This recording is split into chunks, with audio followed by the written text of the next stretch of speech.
오늘 말씀은 요한복음 17장입니다. 요한복음 17장 우리 9절부터 저번에 8절까지 저희가 보았지요.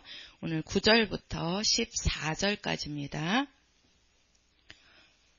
요한복음 17장 9절부터 14절까지 우리 똑같이 한 목소리로 읽도록 17장이요. 요한복음 17장 9절부터입니다. 9절부터 자, 우리 다 같이 읽겠습니다. 시작.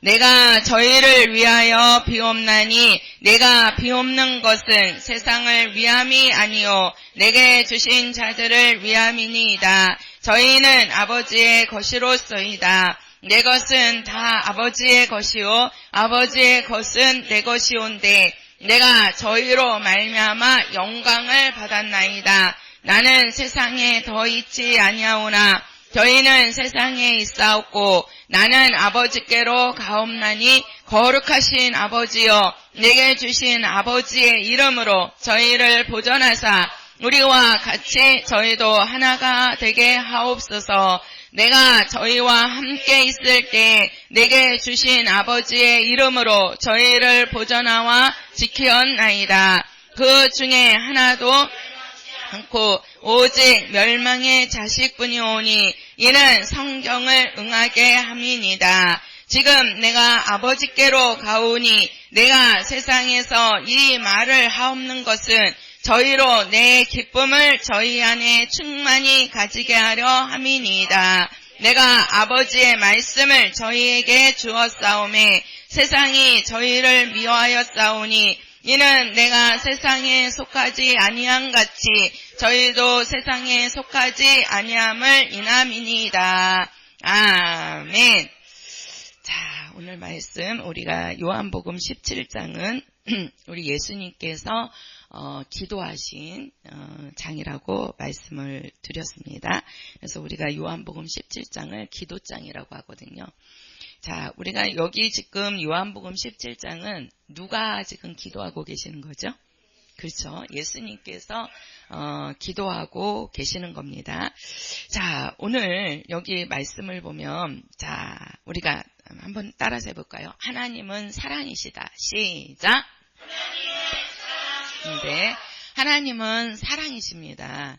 근데 우리가 하나님은 사랑이시다 그러는데 우리가 이제 하나님이 구약에 우리에게 이제 주신 말씀이 율법이잖아요. 그래서 인간에게 주신 이 율법도 하나님의 사랑이고 또 우리가 신약에 하나님이 주신 것이 은혜거든요. 누구를 통해서? 예수를 통해서. 그래서 우리가 신약의 예수를 통해서 우리에게 주신 은혜도 하나님의 사랑입니다. 자, 우리가 어린 아이들을 보면은요, 이 어린 아이들은 이제 어렸을 때 뭐 부모님의 생각이나 부모님의 계획이나 뜻을 알고 자라는 아이들이 어디 있습니까? 근데 그 부모의 뜻과 계획을 알지 못하더라도 그 어린 아이들은 이 부모 없이 살 수 없다는 거. 그래서 이 부모를 많이 의지를 한단 말이에요. 아이들은. 자기가 돈 벌지도 못하니까 먹고 싶은 게 있으면 누구한테 기대요? 부모한테 기대는 거예요. 그죠? 만만한 게 이제 엄마라고. 뭐 사달라, 뭐 사달라. 막 그러잖아요.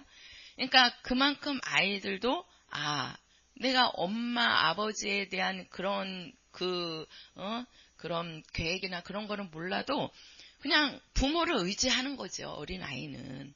그런 것처럼요. 우리는 하나님의 계획을 완전히 우리가 납득할 수 없다 할지라도 우리는 하나님의 사랑이 없으면 살 수 없다라는 그 고백이 있어야 돼요. 정말 나는 하나님의 사랑이 있어야 되고 나는 또 하나님을 의지하지 않고서는 나는 살 수 없는 자라는 것을 알고 사는 것이 바로 우리 성도들의 삶입니다. 그게 하나님의 자녀들이 살아가는 모습이거든요. 자, 우리가 이 율법을 보면은요, 이 율법은 하나님께서 율법을 주시지요. 그 율법은 하나님이 이제 우리가 대표적으로 보면은 이제 10계명이지요. 그래서 1번부터 4번까지는 하나님에 대한 계명이고 하나님에 대해서 이렇게 너희들은 지켜 행하라 이렇게 주신 것이고, 그다음에 이제 부모에 대한 계명을 주시고, 그다음에 이제 6번째부터 10번째까지 이웃에 대한 계명이에요. 그 계명을 딱 주시면서 너희들이 그것을 어겼을 때는 너희들은 죄인이라는 것을 하나님은 알게 하시는 거예요. 그리고 그 구약의 그 계명을 어겼을 때 하나님께서 형벌을 가하신단 말이에요. 그 말씀을 지키지 않고 순종하지 않으면요, 순종하지 않는 자들에게 하나님은 엄청난 그 경고의 메시지를 주고, 또 그것을 통해서 이렇게 돌이키지 아니하면 하나님께서는 구약에 그냥 목숨을 걷어가 버리신단 말이에요. 이렇게 무서운 법이라고 알고 있는데, 우리는 이 율법을 더 자세히 알게 되면 이 율법은 하나님께서 이스라엘 백성들은 무서운 법이었죠. 그래서 그들은 그걸 지키지 않으면 하나님의 형벌이 그때그때 임했기 때문에 그들은 무서워서 그 율법을 지켰단 말이에요. 근데 하나님께서 우리에게 주신 그 율법의 목적은 우리를 어떤 경계를 하고 우리를 형벌하시려고 이 율법을 주시는 것이 아니고, 이 율법도 하나님이 인간에게 주신 사랑이라는 겁니다. 왜? 이 율법을 통해서 우리가 죄인인 것을 하나님은 알게 해주시는 거죠. 그 죄인인 것을 아는 사람, 우리가 이 땅에서도 죄를 범한 자가 막 이제 잡힐까 봐서 막 돌아다니죠. 막 숨어 다닙니다. 막 숨죠. 그리고 경찰만, 그냥 지나가는 경찰인데도 경찰만 딱 보면 이게 마음이 웅클하고 이게 이제 막 이게 두근두근 한단 말이에요. 자기를 잡으러 온 거 아닌가 싶은 생각에 항상 두려움이 있는 거죠. 근데 그 두려움 속에서 이제는 딱 이제 걸리는 거죠. 잡혔어요. 잡혀가지고 그 다음에 이제 조사를 받고 재판해 갖고 너는 이러이러한 죄를 졌으니까 너는 벌금 얼마를 딱 내라. 이렇게 하고 나면 이제 그 잡힌 것이 처음에는 두려웠지만 잡힌 것을 통해서 그 사람은 자유를 얻게 된 거예요. 그러니까 이게 우리가 이렇게 하는 거죠. 그 사람이 잡히기 전에는요, 항상 어디에 있어도 어디를 돌아다녀도 이 사람은 자유함이 없는 거예요. 억압되어 있는 거죠. 항상 걸려 있는 거예요. 나는 언제 잡힐 것인가? 잡히면 어떻게 되지? 항상 이런 것들이. 그래서 누구를 만나도, 또 경찰이 그냥 지나가기만 해도, 경찰차가 그냥 옆에를 지나가기만 해도 항상 이 마음이 두근두근 거리는 거라고요. 근데 차라리 딱 걸려서 잡혀서 이제 판결이 너는 이러이러 했으니까 너는 이제 처음이니까 집행유예다. 아니면은 너는 벌금 얼마를 내라. 딱 그 선고를 받으면 그거에 대한 부담은 있어도 막 경찰 보고 막 도망 다니고 항상 그거 쳐다보면 두근두근 거리고 그게 사라진단 말이에요. 그러니까 거기에서 자유함을 얻게 되는 거지요.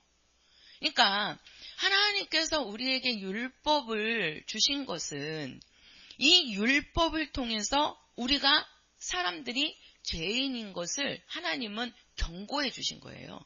그러니까 그 경고 속에서 항상 사람들은 뭐예요? 두려움이 있는 거죠. 죄에 대한 두려움이 있는 거예요. 그러니까 구약 사람들은, 이스라엘 백성들은 항상 두려움 가운데 하나님을 섬겼단 말이에요.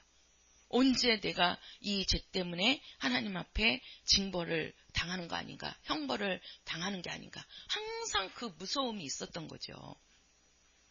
근데 그 무서움이 없으면 이게 나는 이 죄의 문제를 내 힘으로는 안 되니까 내가 하나님께로 가야 되는 거구나. 내가 이 죄를 자복하고 내가 이 죄를, 그러니까 그 죄인이 자기 죄를 자복하고 차라리 그거에 대한 대가를 지불하면 그 다음부터는 자유함을 얻는 것처럼 인간에게 온 그 죄악을 하나님께서는 너는 그거를 깨닫고 내 앞에 자복하라는 거예요. 회개하라는 거예요. 그리고 나에게로 돌아오라는 거죠. 그게 은혜거든요.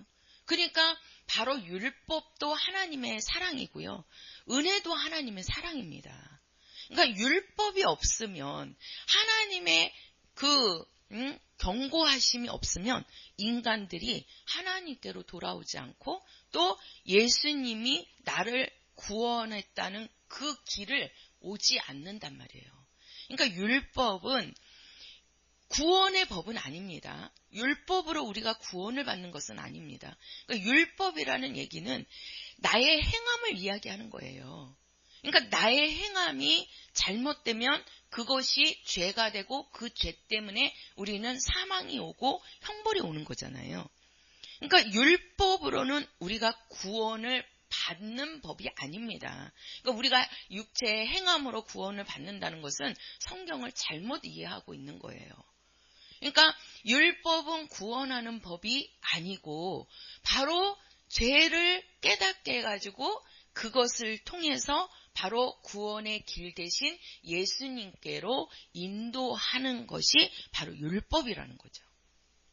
그래서 우리를 구원하는 법은 은혜고 그 은혜는 예수 그리스도로 말미암아 온 것이라고 말씀하셨잖아요.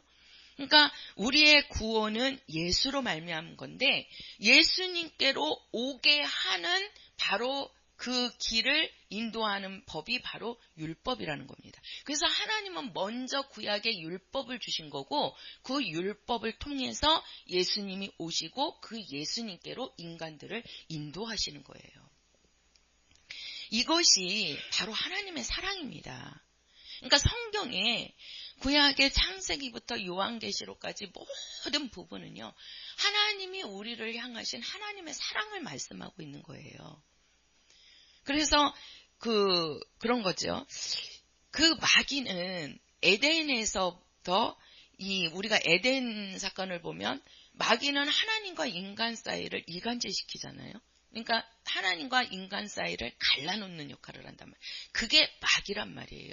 근데 예수님은 오셔가지고 우리를 하나님과 사람 사이를 이간질시켜놓은 마귀가 인간시켜놓은 그것을 바로 하나님의 아들은 오셔가지고 그 인간을 다시 하나님께로 가게끔 만들어주시는 거예요. 예수께서. 그래서 우리가 예수님은 하나님의 사랑을 온전히 이 세상에 나타내 주신 분이십니다. 세상에 하나님의 사랑을 알려주시려고 이 땅에 오신 분이 바로 예수이시라는 거예요. 우리가 예수님을 통해서 구원을 받고 예수의 피로 그리고 성령을 통해서 우리가 하나님을 아버지라 부르게 되었습니다.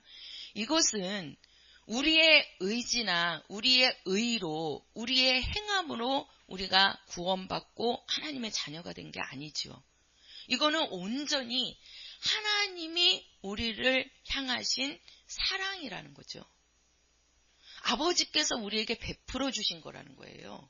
그래서 구원은 아버지의 은혜입니다. 구원은. 그러니까 그 안으로 우리가 들어가기만 하면 되는 거거든요. 그러니까 우리가 예수 안으로 들어와야 되는데 그 예수 안으로 들어오지 못하게끔 만드는 게 요게 마귀요. 그렇게 예수 안으로 들어오지 못한 자들을 성경에서는 진노의 자식이라고 말씀하고 있어요. 우리는 예수 안으로 하나님 사랑 안으로 들어온 자들이거든요.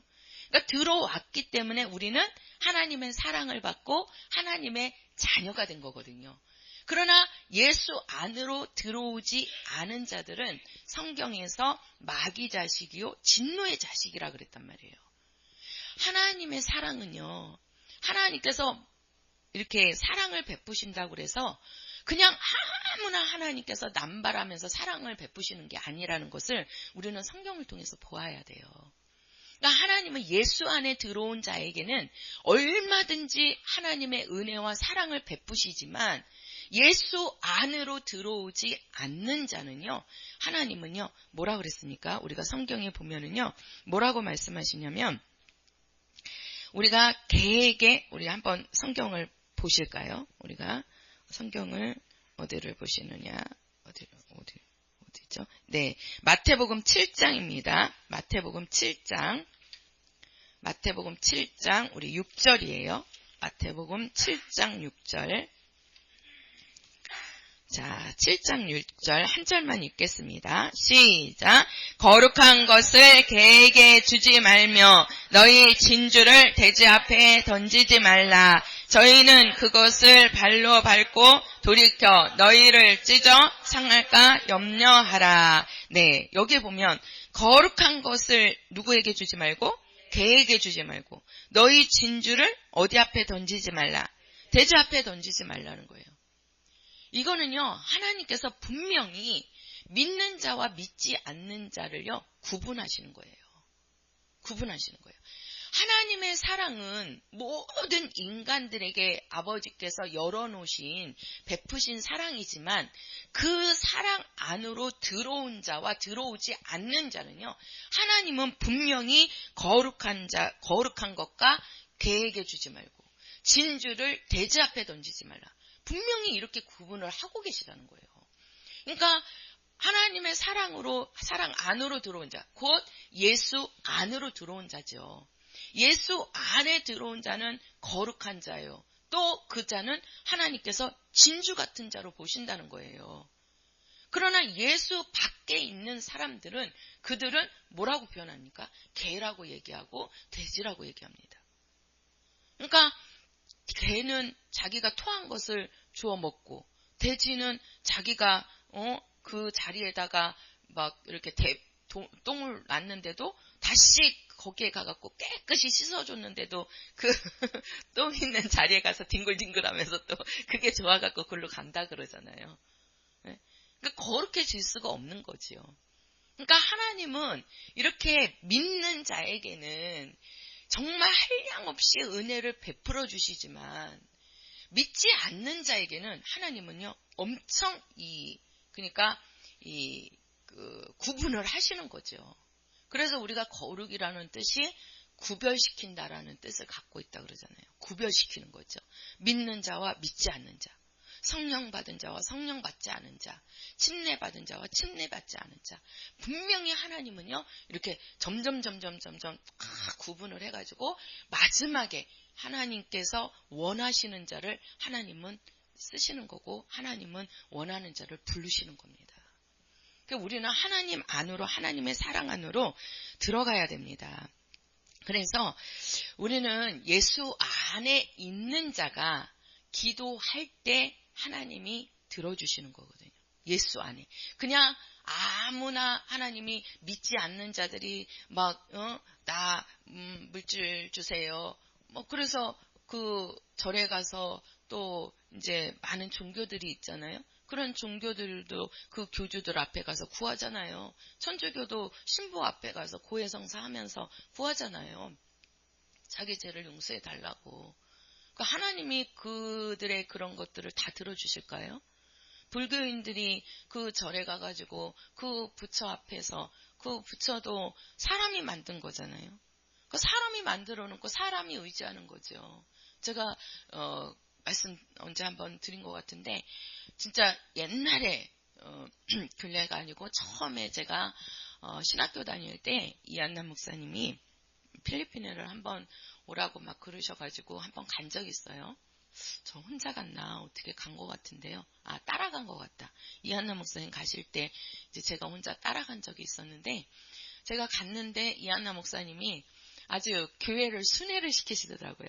근데 이게 그래도 마닐라는 수도라서 그래도 조금 삶이 이제 수준이 조금 그래도 괜찮아요. 근데 저 지방으로 가면 진짜 이게 그냥 이 집 건물들이요, 이 테두리만 이렇게 있어요. 테두리만. 그리고 이 땅바닥은요, 그냥 흙이에요, 흙. 이런 저기도 없어요. 그냥 의자 같은 거 몇 개 놓고, 그래서 예배를 드리시는데, 여기서 이제 다 같이 그냥 서서 예배를 드리는 거예요. 앉기가 힘드니까. 흙이니까, 흙바닥이니까. 그럼 다 같이 서가지고 거기서 서서 찬양 부르고 찬양을 1시간을 부르시더라고. 그러니까 이게 체력적으로도 우리 성도님들 일어나갖고 1시간을 찬양 부르시라 그러면은 그러겠어요? 그리고 그 서서 또 말씀을 듣고 또 그 서서 기도하고 그런데 2시간, 3시간을 하시더라고. 예. 그냥 뼈대만 있는 거예요. 이렇게 할 수 있는 돈이 없으니까 교회가, 다른 게 아니고 교회가. 교회 안에를 가면 뼈대만 이렇게 있어요. 그런 것만 보여주셨는지는 모르겠지만, 그러시더라고요. 그래갖고 갔는데 막 벽들에 다 그냥 도마뱀, 조그마한 도마뱀들이 막 얼마나 많이 다니는지, 와, 진짜. 나는 거기서 선교하라고 그러면 하나님이 너 안 가면은 네 목숨 거두겠다 그러면은 그냥 순종할지는 모르겠지만 야, 난 저런 데 가서 순교 못하겠다. 선교 못하겠다. 그런 마음이 들 정도로 참 그러더라고요. 근데 가는데 제가 그랬잖아요. 8시간을 버스를 타고 가는데요. 길도 우리나라처럼 포장된 길이 아니에요. 완전히 돌짝밭 길이에요. 그러니까 이 버스가 가려면은요. 그러니까 8시간이 걸리는 거예요. 우리나라는 부산 가더라도 8시까지는 안 걸리잖아요. 엄청 긴 도로가 그만큼 잘 돼 있으니까 막 120 밟고 가는 거잖아요. 거기는 천천히 가도 이 버스가 그냥 몸이요. 이게 이렇게 돼요. 이렇게. 이게 돌이 있으니까. 그러니까요. 멀미도 나고, 야, 진짜 너무 힘들더라고요. 거기 교회를, 좀 지방에 있는 교회를 가는데. 근데 이제 마을들을 거쳐서 가는데, 어느 마을에 이렇게 이제 지나가는데요. 지붕만 제가 있다 그랬잖아요. 지붕만 있고, 그 건물이 땅속으로 들어가 있는 거예요. 땅속으로. 그리고 그 발판이 흙이 아니고 완전히 그냥 하얀, 쉽게 말해서 석회 같아요. 석회석 같은 거예요. 그래서 제가 여쭤봤어요. 목사님, 저기는 왜 이게 건물이 없고 지붕만 저렇게 있어요? 왜 저렇게 지붕만 져놨어요? 하고 그러니까 그게 아니고 이제 다 집들이었는데, 마을이었는데 이제 화산 폭발이 해갖고 그 용암이 흘러내려온 거예요. 그래갖고 그 동네로 흘러내려와갖고 거기를 완전히 뒤덮은 거죠. 그러니까 그 용암이 그 집 건물까지 쌓여갖고 그게 굳어버린 거예요. 그러니까 지붕만 이렇게 남은 거죠. 그러니까 그 동네 사람들이 어떻게 했냐면 그 차가 다니는데 그 길목에 그 불상이며 그 우상들, 그러니까 말해서 그 상들을, 조각을 다 그냥 여러 가지 조각이에요. 막 사람 상도 있고 뭐 짐승 상도 있고, 그것을 그 동네 시작하면서 끝날 때까지요. 그 상을요. 그 길목 양쪽으로 다 진열해 놓은 거예요. 난 깜짝 놀랐어요. 저게 뭔가 하고. 그러니까 그 사람들이 왜 그거를 진열해 놨겠어요. 거기에 그 용암이 흘러가지고 그 마을이 완전히 그 용암으로 그냥 뒤덮여 버린 거잖아요. 그러니까 뭐 빠져나온 사람들은 살았겠지만 그렇지 않은 사람은 그냥 거기에 그냥 다 저기 된 거지, 묻힌 거겠죠. 그러니까 그게 무서우니까 사람들이 거기에다가 이제 자기네들이 섬기는 상들을 만들어서 거기다 놓고 거기다가 피는 거예요. 나는 그 우상이 그렇게 많이 세워진 우상을 처음 봤어요. 가지각생 그 우상들을 놨는데, 야, 그래서 제가 생각하기를 그들은 그 우상을 만들고 거기를 지켜달라는 뜻으로 만들어 놓았지만 저는 반대로 생각이 들더라고요. 저들이 저렇게 우상을 많이 섬기니까 하나님이 저기를 하나님이 재앙을 내리신 거구나. 저는 반대로 생각이 드는 거예요. 우상이 저렇게 많고 사람들이 저렇게 많은 우상을 섬기고 있으니 하나님이 제일 싫어하시는 게 바로 우상 섬기는 거잖아요. 그렇죠? 그래서 하나님께서 십계명 중에도 첫 번째가 나 외에 다른 신을 섬기지 말라 했어요? 안 했어요? 했잖아요. 그리고 우상을 만들어라, 우상을 만들지 말아라. 만들지 말라고 그랬잖아요. 어떤 형상으로든지 너희는 우상을 만들지 말아라. 이렇게 말씀하셨잖아요. 근데 그것을 어기고 그렇게 행하고 있으니까 거기에 하나님의 재앙이 가하는 거예요. 왜 다른 마을은 가만히 괜찮은데 그 마을만 그렇게 완전히 그 용암으로 뒤덮였느냐는 거죠. 분명히 거기에는 뜻이 있는 거예요. 그들은 그것을 통해서 이게 우리가 이렇게 섬겨서 될 게 아니고 우리가 하나님께로 돌아와야 되는 거구나 하고 누군가가 가서 알려주고 그거를 깨달았다면 그들에게는 하나님이 뜻하신 그러한 구원의 길이 열릴 수 있었겠죠. 그죠? 예. 그러니까 근데 아직도 거기는 그게 없으니까 그 우상을 그렇게 놓고서는 거기에 가서 그것이 지켜줄 줄 알고 그걸 놓고 비는 거겠잖아요. 우리는 예수 안으로 들어와야 됩니다. 하나님께서 율법을 주신 것은 그 죄가 얼마나 무섭고 그 죄로 너희들은 멸망하고 심판받는다는 것을 하나님은 경고해 주시고 그것을 보여주신 거예요. 그리고 너희들은 그것으로 안 되니까 살려면 나에게로 오라 이렇게 말씀하는 거거든요. 우리는 살려고 예수님 믿는 거잖아요. 우리가 예수님을 왜 믿습니까? 살려고 믿는 거예요. 그래서 하나님은 아무리 힘들어도 아무리 믿는 사람이라도 자살을 하면 하나님이 용서하지 않는 이유가 바로 그거예요. 하나님은 우리를 살리려고 은혜를 주신 건데 우리가 그 목숨을 내 스스로 내가 저버린다면 하나님은 거기에 아무리 믿는 자라도 아무리 성령 받은 자라도 하나님은 거기에 구원이 없다라고 말씀을 하는 겁니다. 우리는 예수 안으로 들어온 자가 바로 하나님께 기도할 때 하나님은 그 기도를 들으시는데 우리가 그 예를 우리가 구약에 보면요. 우리가 노아 방주 사건을 볼 수 있어요. 우리가 그 노아 때에 하나님께서 보면은 노아 그 홍수를 일으키기 전에 그 앞에를 보면은 하나님께서 그 하나님의 아들들과 사람의 딸들이 서로 그냥 그 욕망에 젖어서 서로 그것 때문에 좋아하고 그러니까 믿음에 대한 하나님에 대한 것을 생각지 않고 그냥 육신의 쾌락으로 그들이 좋아서 서로 결혼해서 살잖아요. 그러니까 하나님은 그것을 죄라 얘기하시고 내가 사람을 지은 것을 한탄하셨다라고 말씀하세요. 사람을 하나님이 만들어 놓고 우리가 창세기 1장에 보면 하나님이 뭐라고 얘기하셨죠?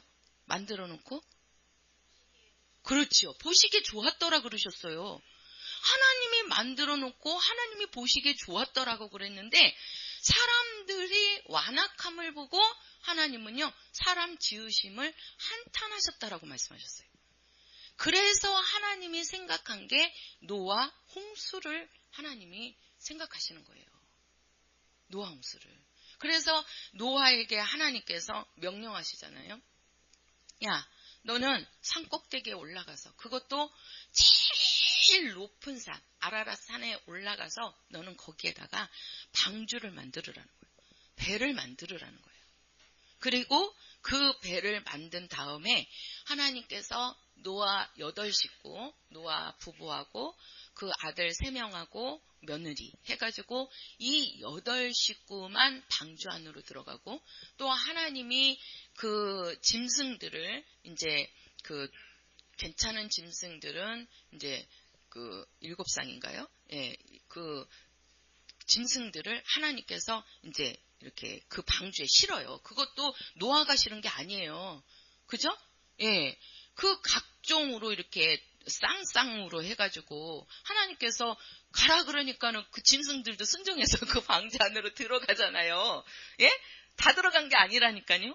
하나님이 그 숫자를 딱 정하고 그 숫자에 맞게 그 짐승들을 다 모시는 거예요.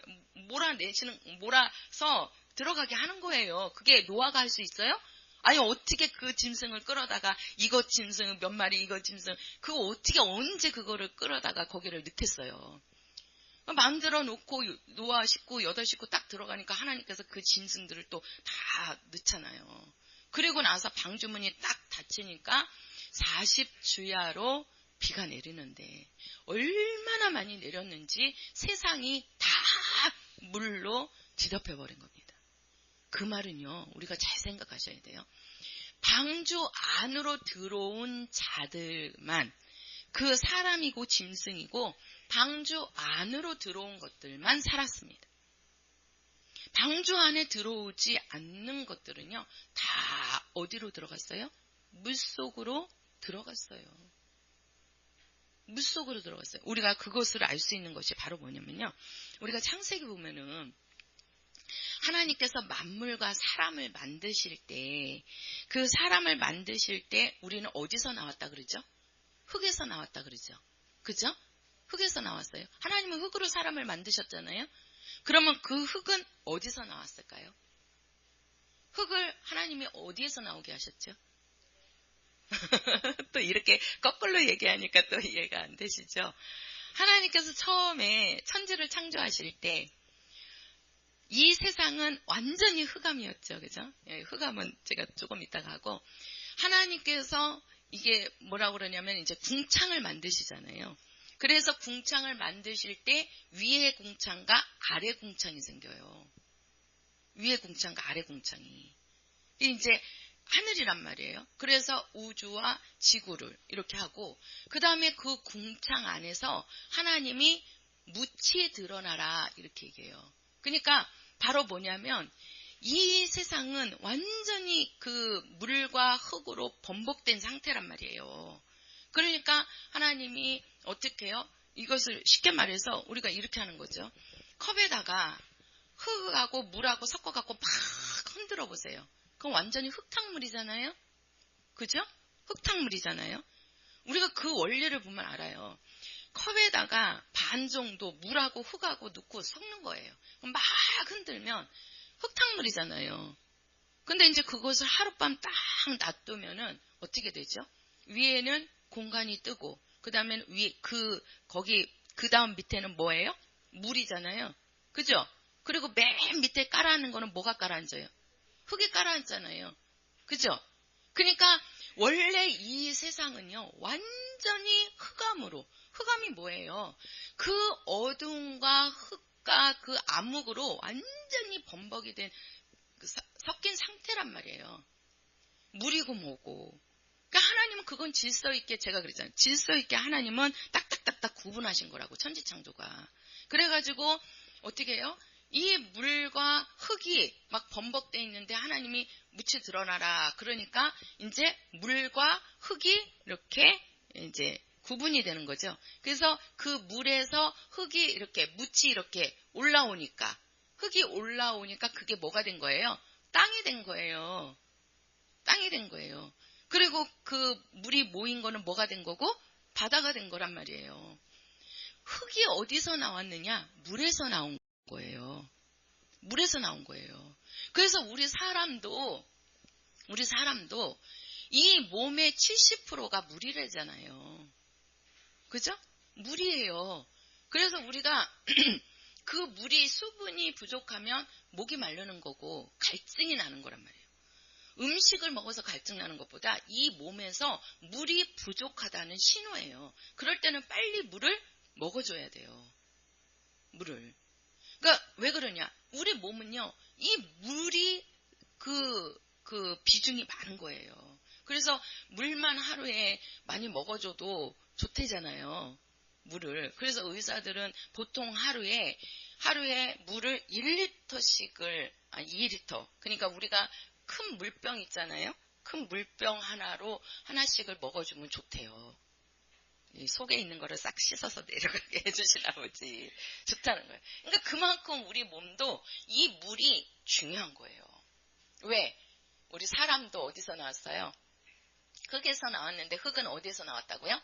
물에서 나왔기 때문에. 그래서 이 몸은 살은 흙이지만 이 몸은요, 다 수분이 있는 거예요. 물이 있는 거예요. 물이 있는 거라니까요.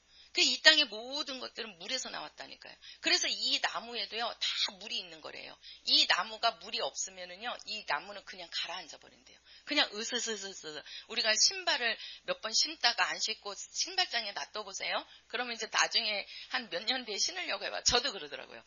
구두가 있어갖고 아까워서 신발장에다 이렇게 놔뒀는데 이제 예배 때 좀 신어보려고 이렇게 꺼내보니까 아니 두 개가 완전히 제가 신으니까 푹 내려앉는 거예요.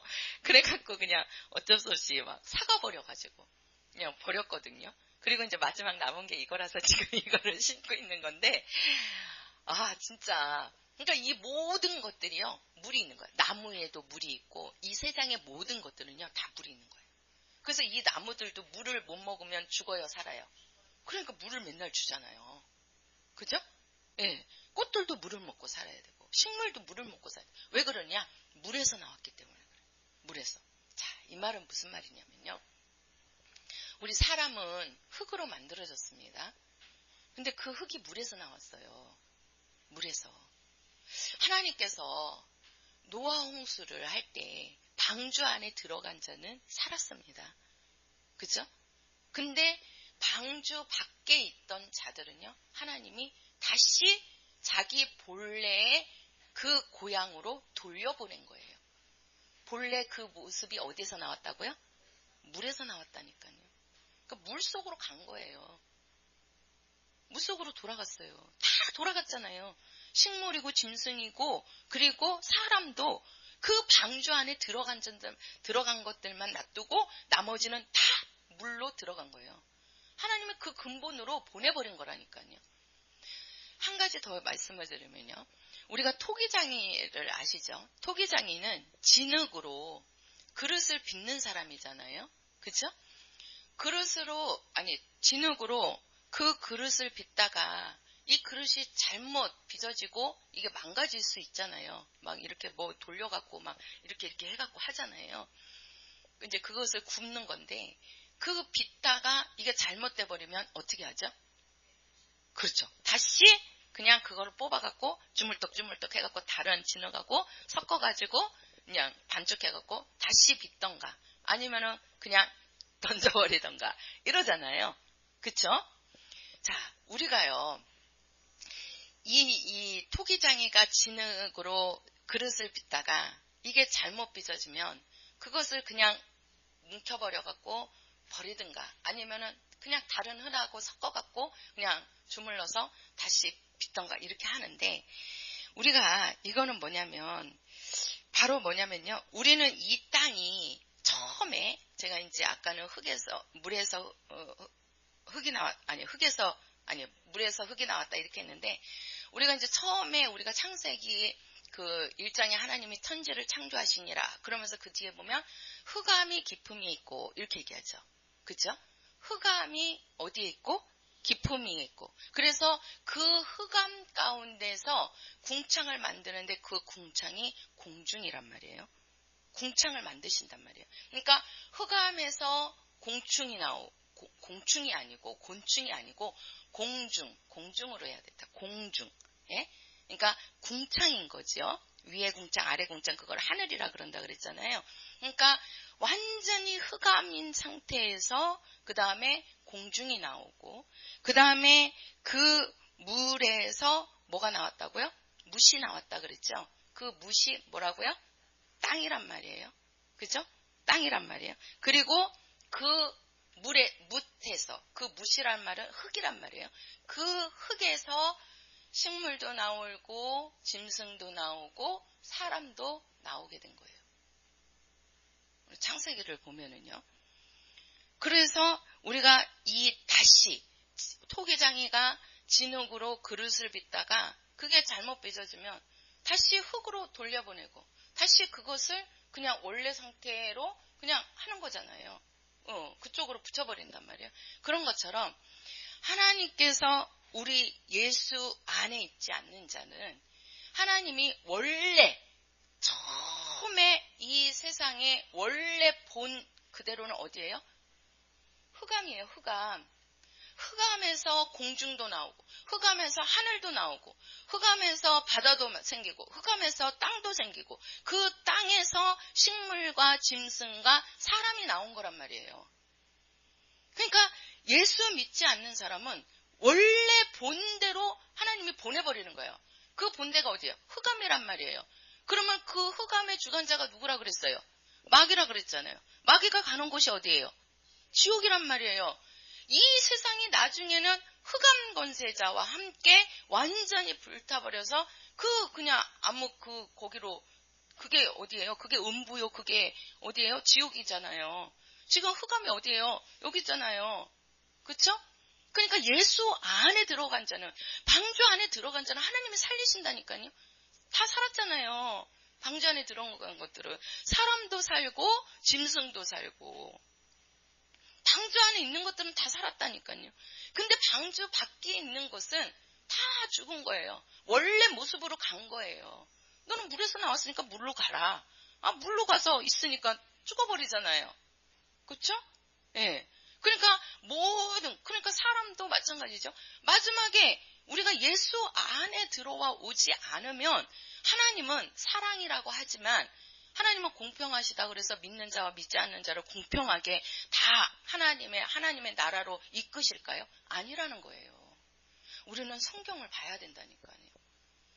그래서 하나님은 마지막에 예수 안에 들어오지 않는 자는 흑암 권세자, 흑암으로 가두시는 거예요. 지옥에 들어가는 거라고요. 그게 마지막에는. 그러니까 우리는 하나님은요, 하나님의 사랑을 남발하지 않아요. 거룩한 것을 계획해 주지 않는다니까요. 진주를 돼지 앞에 던지지 않는다니까, 하나님은요. 우리 사람은 조금 하면 믿지 않는 자라도 와갖고 막 이렇게 하고 그러면, 불쌍하면 우리가 먹을 것도 주고, 불쌍하면 우리가 돈도 주고, 불쌍하면 입을 것도 주고 그러잖아요. 세상은. 근데 하나님은 그렇지 않아요. 하나님은 예수 안에 들어온 자와 들어오지 않은 자는요, 하나님은 정말 사랑이시지만 분명히 하나님은 구별하신다는 거예요. 우리는 그걸 알아야 돼요. 그래서 우리가 어떻게 해서든지 믿지 않는 자들을 믿게 하려고 우리가 전도해야 하는 거고, 가서 예수를 믿으라고 하는 거고 하는 이유가 그거란 말이에요. 안으로 들어오지 않으면 살 길이 없는 거예요. 제가 처음에 그랬잖아요. 어린아이가 부모를, 뜻과 부모의 어떤 그런 상황을 모르더라도 그냥 그 어린아이는 나는 부모 없이는 살 수 없다, 이것이 본능으로 나오는 거예요. 그러니까 자기가 아쉬우면 누구 찾아가요? 부모 찾아가는 거예요. 우리 하연이도요, 엄마가 없을 때는요, 칭얼 안 돼요. 칭얼 안 하거든요. 근데 엄마만 딱 오잖아요. 그러면 벌써 대하는 게 틀려요. 칭얼. 이래요. 그게 왜 그러냐면, 내가 하연이 부모가 아니라는 거예요. 할머니는 좋지만 할머니한테 어리광을 할 수 없는 거예요. 더군다나 또 지혜가 있으니. 하연이가 할머니한테 어리광하고 싶어도, 야, 내 엄마야, 그래 버리는 거예요. 내 엄마야. 그러니까는 못하는 거야. 그러다가 참고 있다가 엄마가 오면은 폭발하는 거지. 그게 어린아이의 본능인 거예요. 부모를 찾는 거거든요. 우리의 부모가 누굽니까? 하나님 아버지시잖아요. 그 사람이 어린아이도 자기가 하면 참다가도 부모가 오면은 그 부모한테 안기고 그 부모를 의지하는데, 우리 만물의 주인이시오, 우리들의 주인이시오, 우리 주인이십니까? 또 아버지시잖아요. 그 아버지 앞으로 와서 아버지를 의지해야 되는데, 아버지를 의지하지 않고 자꾸 세상으로 가서 세상 것을 의지하고 사람들을 의지하려고 하는 것이 바로 불신앙인 겁니다. 그게. 그러니까 우리는 하나님께로 돌아와야 되고 하나님의 사랑을 받아야 되는데, 우리는 이미 이제 예수의 피로 구원받은 하나님의 자녀가 됐기 때문에 사랑을 받은 자들이에요. 나는 하나님의 사랑을 받고 있다. 시작. 그렇죠. 우리는 하나님의 사랑을 받고 있습니다. 근데 우리가 이제 이 사랑을 받는 것으로 끝나는 게 아니고, 우리가 마태복음 3장에 보면 예수님께서 가장 하나님의 사랑을 가장 많이 받으신 분이 누구냐면 아들 예수이시잖아요. 그죠? 아들 예수예요. 근데 그 아들 예수를 하나님께서 내가 너를 사랑한다고 말씀하신 장면이 마태복음 3장에 침례를 받고 올라오실 때 그 음성이 들려요. 그죠? 이는 내 사랑하는 아들이요, 내 뭐하는 자라? 기뻐하는 자라. 그렇죠? 우리도 예수님이 침례를 받고 하나님이 내 사랑하는 아들이요, 내 기뻐하는 자라 음성이 들린 것처럼요. 우리도 침례를 받은 것은 예수와 하나가 된 거잖아요. 네. 그러니까 침례는 예수와 우리가 하나가 된 거예요. 그것을 우리는 연합했다라고 얘기하잖아요. 연합했다, 결혼했다, 하나가 된 거거든요. 그러니까 이렇게 우리는 침례로 예수와 하나가 됐기 때문에 우리에게도 하나님의 예수에게 들린 음성이 우리에게도 그대로 들려올 수 있다는 겁니다. 나를 보고 하나님께서 너는 내 사랑하는 딸이요, 너는 내 사랑하는 아들이요, 내 기뻐하는 자라, 이 음성을 우리도 들을 수 있다는 거예요. 왜? 침례로 우리가 예수와 하나 됐기 때문에. 그러니까 예수와 하나 된 자가 아버지의 그런 음성을 들을 수가 있다는 거예요. 그러니까 우리 성도들은요, 얼마나 행복한 자들입니까? 우리 성도들을 보고 하나님은 너는 내 사랑하는 아들이고 너는 내 기뻐하는 자라. 지금 그렇게 말씀하고 계신다니까요. 그죠? 그죠? 네. 네. 그러니까 우리가 그래서 우리 영혼이 정말 하나님의 사랑을 받고 하나님의 사랑 안에 있을 때 또 우리가 아버지의 영광의 나라에 들어갈 수 있는 거잖아요.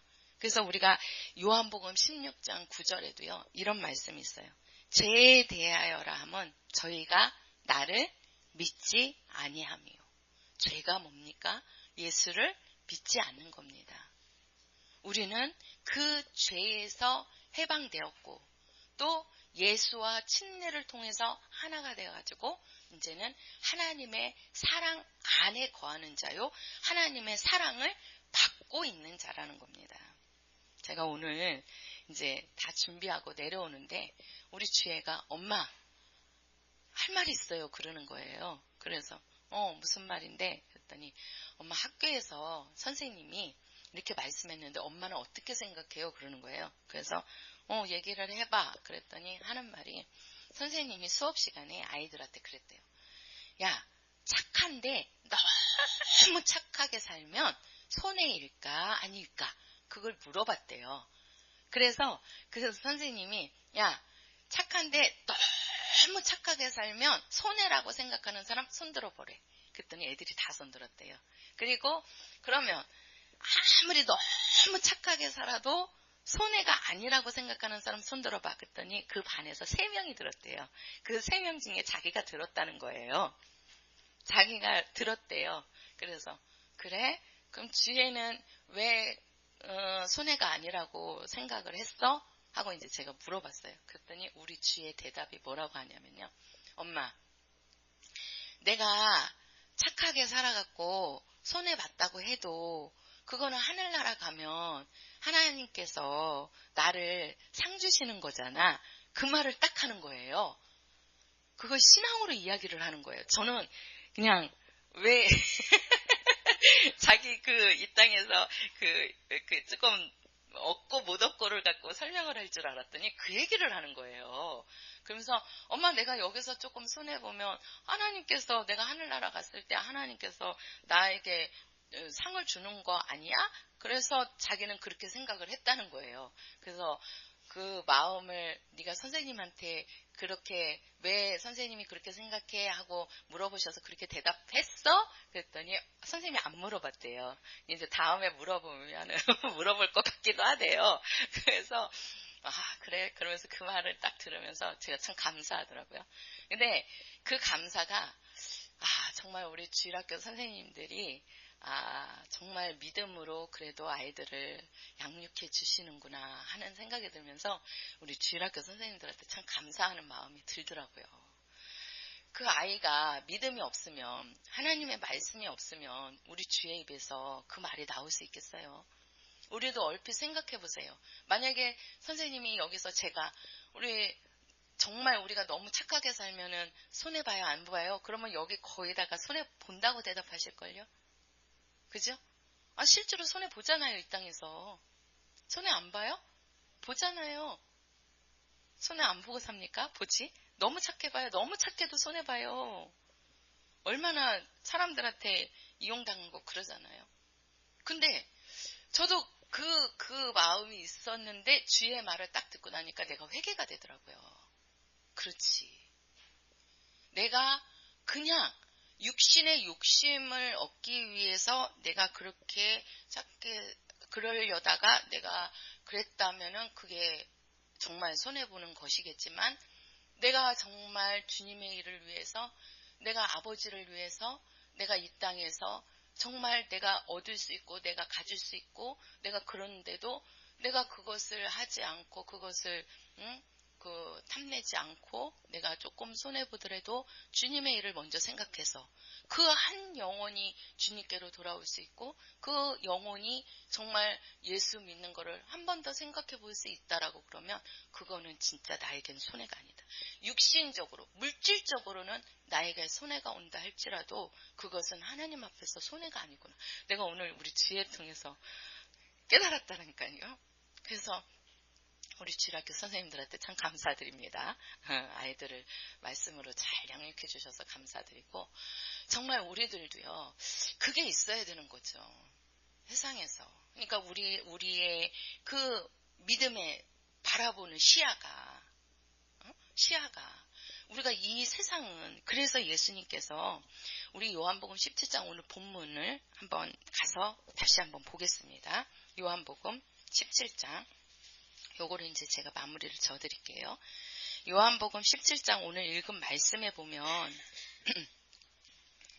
이런 말씀이 있어요. 자, 우리가 이제 여기 이 요한복음 17장은요, 예수님께서 죽음을 앞두시고 예수께서 아버지께 기도하는 장면이거든요. 근데 뭘 위해서 기도하시냐면, 예수님이 이제 이 땅에 계실 때는 제자들과 같이 계셨잖아요. 그죠? 제자들과 같이 있었단 말이에요. 그래서 같이 먹고 같이 잠자고 또 같이 전도하고 말씀 전하시고 가르치시고 이랬는데, 이제 예수님이 죽고 나면 이제 올라가셔야 되잖아요. 그러면 남는 자들이 누구예요? 제자들이잖아요. 그죠? 예수님을 따르던 자들. 그 제자들이 너무 걱정이 된 거예요. 예수님은 걱정이 된 거라고요. 그래서 그 남은 제자들을 위해서 지금 예수님이 기도하시는 거예요. 그들을 위해서. 왜? 이 세상은요, 완전히 죄와 불신앙으로 뒤덮여 있는 거잖아요. 그리고 이 세상은 사망과 뭐가 있어요? 어두움만이 지배하고, 또 여기에는 마귀와 귀신만이 지배하는 세상이잖아요. 이 세상에 우리가 기쁨보다 어두움이, 슬픔이 더 많잖아요. 우리가 지금 살아온 생애 중에서 기쁜 날이 더 많습니까? 슬프고 힘든 날이 더 많습니까? 실제로 우리가 생각해 보면은 기쁜 날보다 힘든 날들이 더 많았잖아요. 더 많잖아요. 우리가 이 땅에 살면서 어려움이 더 많잖아요. 왜? 이 세상은 그런 곳이에요. 왜? 흑암에서 나왔기 때문에 그래요. 흑암에서. 그리고 흑암의 주관자가 지금 들어와 있잖아요. 마귀와 귀신이 들어와 있잖아요. 그러니까 우리가 사는 게 그렇게 힘든 거예요. 우리도 잘 살고 싶고, 우리도 기쁘게 살고 싶고, 우리도 평안하게 살고 싶은데 내 맘대로 기쁨이 오고 내 맘대로 평안이 옵니까? 안 되잖아요. 그러니까 이 세상이 그런 곳인 거예요. 그러니까 그런 세상에다가 제자들을 놓고 가려니까 예수님이 걱정이 되신 거지. 걱정이 되신 거예요. 그러니까 예수님께서 뭐라고 기도하시냐면요. 자, 우리 한번 보세요. 자, 어디를 보시냐면 12절입니다. 12절. 자, 12절 보시겠습니다. 시작. 내가 저희와 함께 있을 때에 내게 주신 아버지의 이름으로 저희를 보전하와 지키었나이다. 그 중에 하나도 멸망치 않고 오직 멸망의 자식뿐이오니 이는 성경을 응하게 함이니오다. 자, 이 땅에는 오직 멸망의 자식뿐이라는 거죠. 멸망시키는 자가 있다는 거죠. 그쵸? 그러니까 뭐라고 얘기해요? 우리 11절에 가서 보면, 자, 보세요. 어디를 보시냐면 그 중간에요. 11절 중간에 가서 보면 아버지여 내게 주신 아버지의 이름으로 저희를 보전하사 우리와 같이 저희도 하나가 되게 하옵소서. 그러니까 아버지께서 아들에게 아버지의 이름을 주셔가지고 그 아들을 보존하셨다는 거예요. 나를 그렇게 아버지의 이름으로 보존하신 것처럼 아버지께서도 그들에게 내 이름, 그래서 우리 예수님께서 올라가시면서 우리에게 주신 이름이 예수 이름을 주신 거예요. 그 이름을 통해서 너희들은 이 땅에서 너희들을 보존하라고 말씀하시는 겁니다. 그리고 그것을 또 아버지께 부탁하는 거예요. 아버지께서 나에게 아버지 이름을 주셔서 이 땅에서 나를 보존하신 것처럼 하나님께서 아들 예수를 붙잡아 주셨잖아요. 이 땅에서도. 그러니까 아버지의 일을 하셨고 많은 능력을 행하셨고 죽음에서도 하나님은 그 아들을 살리시잖아요. 하나님이 붙들어 주신 거거든요. 그래서 나를 이렇게 아버지 이름을 가지고 보존하신 것처럼 이 땅에 남아있는 나의 사람들, 아버지의 사람을 나에게 맡겼다는 거죠. 그 맡기신 이 사람들을 또 아버지께서 보존해 주시고 지켜달라고 기도하시는 거예요. 그러면서 뭐라고 그래요? 아버지의 이름으로 보존해 주시옵소서. 이렇게 얘기한다고요. 아버지의 이름으로. 예수의 이름으로. 그죠? 그래서 예수님께서 올라가시면서 우리에게 주신 것이 예수 이름을 주신 거예요. 그래서 우리는요, 이 예수 이름으로 우리를 보호할 수 있고 예수 이름으로 우리는 이 땅을 이기면서 능력 있게 살 수 있는 거예요. 우리는 예수 이름을 불러야 된다니까요.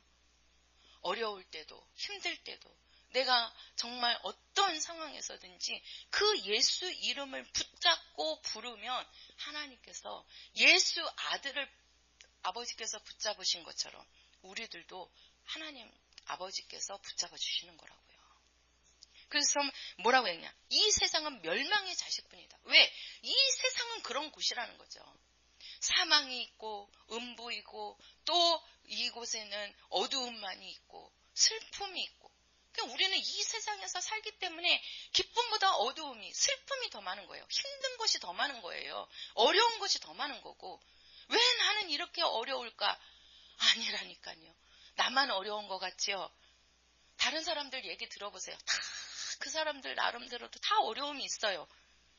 제가 또 이렇게 가서들 이제 얘기 들어보죠. 이렇게 이제 전도사님이 아니지. 옛날에 이제 전도사님 할 말이 있어요. 그러면서 그분들하고 얘기하면 다 나름대로 진짜 나름대로 너무너무 힘든 상황들인 거예요. 정말 어렵고 내가 봐도 참 힘드시겠다. 근데 한번 솔직히 생각해 보세요. 말을 안 하고 있을 뿐이지 우리 성도들 속에 힘든 부분이 없습니까? 얼마나 많이 있습니까? 말 못하는 어려움이 얼마나 많이 있습니까? 말 못하는 괴로움이 얼마나 많이 있습니까? 우리는 나는 왜 이렇게 힘들지? 나는 왜 이렇게 괴롭지? 우리는 이렇게 좌절하려고 하는데 아닙니다. 모든 사람들이 다 그렇게 힘든 거예요. 어렵고. 왜? 우리는 이 어두움의 세상에서 살기 때문에 그런 거예요. 벗어날 수가 없어요. 그런데 그나마 아버지께서 우리에게 예수를 주시고 예수를 통해서 우리가 예수 안으로 들어와서 우리 영이 하나님의 사랑을 받게 되었잖아요. 하나님의 사랑을. 그러니까 하나님의 사랑이 우리 안으로 들어오니까 우리는 그것을 극복할 수 있는 거라고요. 이겨낼 수 있는 거예요. 그래서 우리는 이겨내야 돼요. 그게 마귀를 이기는 것이고 그게 귀신을 이기는 삶입니다. 똑같이 어려움을 당하지만 세상 사람들은 그 어려움 당하다가 도저히 견디지 못하면 자살해버리잖아요. 그냥 극단적인 선택을 하잖아요. 근데 우리는 아무리 어려운 사건이 오고 아무리 어려워도 우리는 이겨낼 수 있는 것이 왜? 우리는 하나님의 사랑을 받고 있기 때문에 아버지께서 우리를 지금 붙잡고 계시다는 거예요. 그것을 우리는 한시도 잃어버리시면 안 돼요. 내가 어떤 상황에서도 하나님은 나를 붙잡고 계시다는 것을 아셔야 됩니다. 그래야 우리가 이 세상에서 있을 수 있는 거예요. 그러면서 예수님께서요. 자, 어디를 보시냐면요. 13절을 보세요. 13절. 자, 13절. 13절, 14절 같이 읽을게요. 시작. 지금 내가 아버지께로 가오니 내가 세상에 이 말을 하옵는 것은 지혜로 내 기쁨을 저희 안에 충만히 가지게 하려 함이니라. 내가 아버지의 말씀을 저희에게 주었사오매 세상이 저희를 미워하여 싸우니 이는 내가 세상에 속하지 아니함 같이 저희도 세상에 속하지 아니함을 인함이니이다. 자, 우리 13절에 보면요. 저희로 내 기쁨을 저희 안에 충만히 가지게 하려 함이니라. 이렇게 얘기합니다. 내 기쁨, 예수님의 기쁨. 예수님이 뭘 보고 기뻐하셨습니까? 예수님의 기쁨. 여기서 내 기쁨은 뭘 얘기하는 거예요? 항상 예수도 하나님의 사랑받은 것을 기뻐하셨다. 하나님의 사랑받고 있는 것을. 그래서 예수님이 기도할 때마다 아버지께서 다 듣고 계셨잖아요. 그 하나님의 사랑을 잊고 있으니까. 그게 예수님의 기쁨이에요. 그 기쁨이 우리에게도 충만하기를 원하신다는 거예요. 그러면 그 기쁨이 뭐예요? 바로 예수님께서 하나님의 사랑으로 받으면서 기뻐하신 것처럼 우리도 하나님의 사랑 받으면서 그 기쁨으로 충만해야 된다는 거예요. 그러면 너희가 세상에서 이길 수 있다 없다? 있다는 거죠. 있다는 거죠. 그러니까 우리 안에는 하나님의 기쁨이 있는 거예요. 어려움이 오고 고통이 오고 힘든 것이 있어도 우리가 기뻐할 수 있는 것은 우리 안에 예수가 계시기 때문에. 할렐루야. 정말 우리 성도들 그런 고백을 하실 수 있습니까? 내가 어떤 상황에서든지 나는 내 안에 예수가 계시니 이것으로 나는 기뻐하리라. 정말 그 기쁨으로 사는 그것이 우리의 믿음이고 우리의 신앙입니다. 우리 성도들 속에 정말 나는 하나님의 사랑을 받고 있다. 예수님이 가신 길이 얼마나 어렵고 힘든 길이었어요. 예수님이 그 십자가를 지실 때 얼마나 많은 고통을, 우리가 이번 주가 이제 고난주간이 옵니다. 우리가 다음 주일이 이제 부활절인데요. 그 예수님이 부활의 영광을 얻으시기 위해서는요, 그보다 더한 고난이 따랐던 거예요. 예수님께서 그 고난을 받으시고 그 힘든 길을 가시면서도 예수님은 기뻐하셨다는 거죠. 왜? 나는 예수, 아버지 사랑 안에 있는 자요. 아버지의 사랑을 받고 있다는 것을 그분은 아셨다는 거죠. 그렇게 가니까 부활의 영광을 또 예수님이 맛보시잖아요. 하늘나라의 주인이 되시잖아요. 우리의 삶도 마찬가지예요. 우리 성도들의 삶도. 우리가 가는 길이 힘들고 어렵고 캄캄하고 정말 나만 있는 것 같고 이렇게 생각이 드실지 모르지만 우리의 가는 그 고난의 길에는 분명히 아버지께서 계시고 성령이 내 안에 와 계시고 예수님께서 나와 함께하고 계신다는 거예요. 그래서 임마누엘 하신다 그러잖아요. 나와 함께하고 계시다는 것을 우리 성도들도 정말 알고 우리가 그 길을 순종하며 기쁨으로 갈 때에 예수님께서 부활의 영광을 얻으신 것처럼 우리 성도들에게도 그러한 영광이 하늘나라에서 기다리고 있는 거예요. 우리는 기쁨으로 그 길을 걸어가야 되는 겁니다. 나만 고난의 길을 가는 것이 아닙니다. 예수님은 나보다 더한 고난의 길을 가셨습니다. 우리도 그 길을 피하지 않고 가면서 순종해서 하나님의 뜻으로 또 하나님의 사랑을 받는, 너는 내 사랑하는 아들이요 내 기뻐하는 자라, 이 음성을 듣는 우리 귀한 성도들의 삶이 되시기를 예수의 이름으로 부탁을 드립니다. 우리 찬송가 404장입니다. 찬송가 404장